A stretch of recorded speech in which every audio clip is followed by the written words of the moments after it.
In heart, I knew that it was God.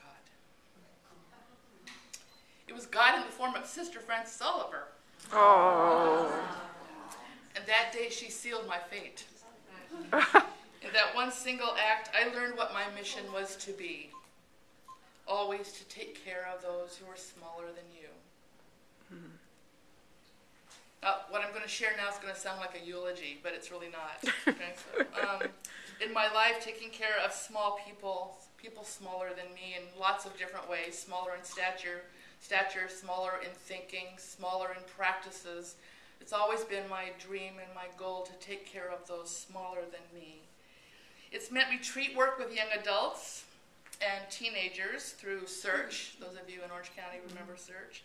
Through Valiermo, St. Andrew's Abbey at Valiermo, where I did retreat work for teenagers, as well as preparing teams to do retreat work. And in the 70s, retreat work was very new, so preparing retreat teams to do that. It's led me to parish work, to youth ministry, to adult faith formation, to spiritual direction, both as a spiritual director and as a mentor in spiritual direction programs. It's led me to create environments for people when they go on pilgrimages to the Holy Land. I've been 13 times to the land of Jesus. I always wanted to see where the guy that I believed in so strongly, where he lived and worked and walked and died.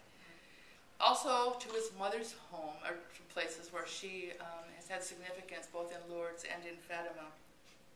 I haven't made it to Ireland yet. It's led me to justice education and collaboration, facilitating the Just Faith formation process, both for parishioners, and just ordinary Catholics and people who want to do something more with their lives, and also through the diaconate program, as Kathleen mentioned. That program leads one to immersion experiences. We call them border crossings. And oftentimes people want to know do they have to have a passport to take these border crossings. And they don't have to take the kind of passport we often think of, but oftentimes you do need that openness of your heart to go to places you've never been before, to see things that you've never seen before, sometimes to places where you never wanted to go before. We've been to the slums of Fullerton. I don't know if anybody knew there were slums in Fullerton. This led us to the Catholic Worker and Saturday Soup Kitchens, one of which was at St. Columban's, where Bree showed us there. It's led us to ecological sites. I've been led in my life to witness marches, not protests, witness marches for the rights of hotel workers, for the rights of farm workers. I've been helping to provide Thanksgiving meals and organize and participate in adoptive family programs for families who are in need of some kind of gift giving and gift receiving for their children for Christmas. I've organized street retreats, totally fun.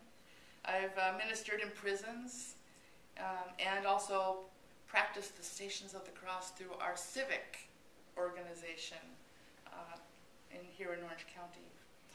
As you know from, I'm sure, Sister's marvelous presentation this morning, and because of the way that you live, charism is an extraordinary grace. It's an extraordinary grace.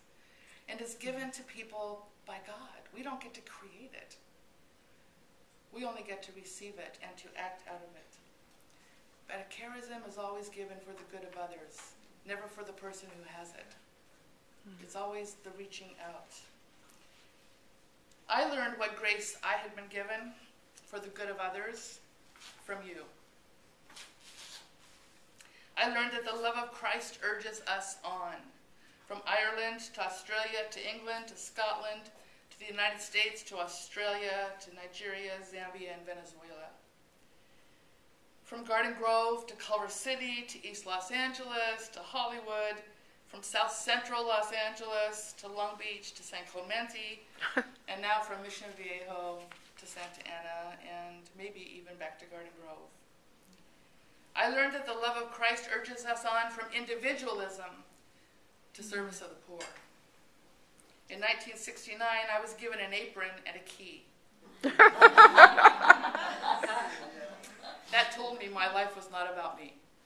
To quote Mary Aikenhead, The Sisters of Charity are not to gain heaven without suffering with and for the poor. I learned that the love of Christ urges us on from dissonance to solidarity with.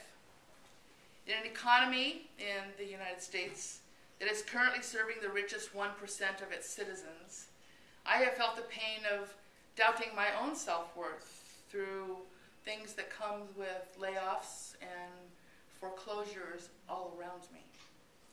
I've sat at a desk and taken phone calls from Connie, who had just been ousted from her home, wondering where she could get a shower because this is the first time she'd ever lived on the streets.